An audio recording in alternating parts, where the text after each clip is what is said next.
이재용 삼성전자 부회장이 최근 들어서 계열사 사장단을 잇따라 소집하고 있습니다. 이 자리에서 회사의 10년 뒤 미래를 장담할 수 없다면서 위기의식을 드러냈다고 하는데요.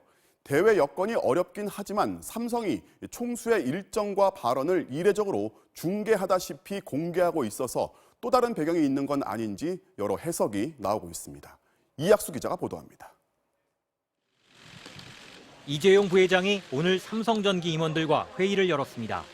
예고한 일정대로 자동차용 전자장비와 5G 이동통신 등 신사업을 논의했다는 게 삼성 측 설명입니다. 총수의 동정을 알리는 데 인색했던 삼성의 전례에 비춰 내부 회의를 예고까지 한 건 이례적입니다. 이달 들어 이 부회장의 사내 일정이 공개된 건 네 번째.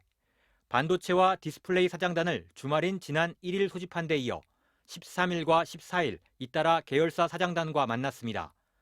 주력 제품인 반도체 실적이 급감한 데다 미중 무역 분쟁으로 하반기 전망도 먹구름이 낀 걸 감안한 것으로 보입니다.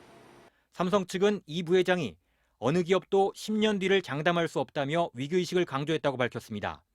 또 이 부회장이 경영 전략과 투자 현황을 직접 챙기고 있다는 점도 수차례 강조했습니다.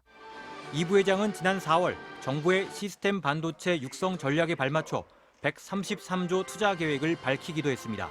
시스템 반도체 분야에서도 당부하신 대로 확실한 1등을 하도록 하겠습니다. 삼성이 이 부회장의 리더십을 부각시키는 건 위기 돌파를 위한 비상 경영 전략이기도 하지만 한편으론 재판과 수사를 의식한 것이란 해석도 나옵니다. 국정농단 사건과 관련해 대법원 선고가 임박했고 검찰의 삼성 바이오로직스 수사도 이 부회장의 최측근인 정현호 사장까지 접근했기 때문입니다. 삼성으로서는 사회 여론의 반전 이런 것들이 필요하기 때문에 다소 공격적으로 경제 살리기에 나서고 있다 하는. 현재 바이오로직스 사건과 관련해 구속된 삼성 임직원만 8명. 직원들의 동요도 적지 않은 상황이어서 삼성은 내적으로든 여론 때문이든 이 부회장의 리더십을 강조할 수밖에 없는 상황으로 보입니다. MBC 뉴스 이학수입니다.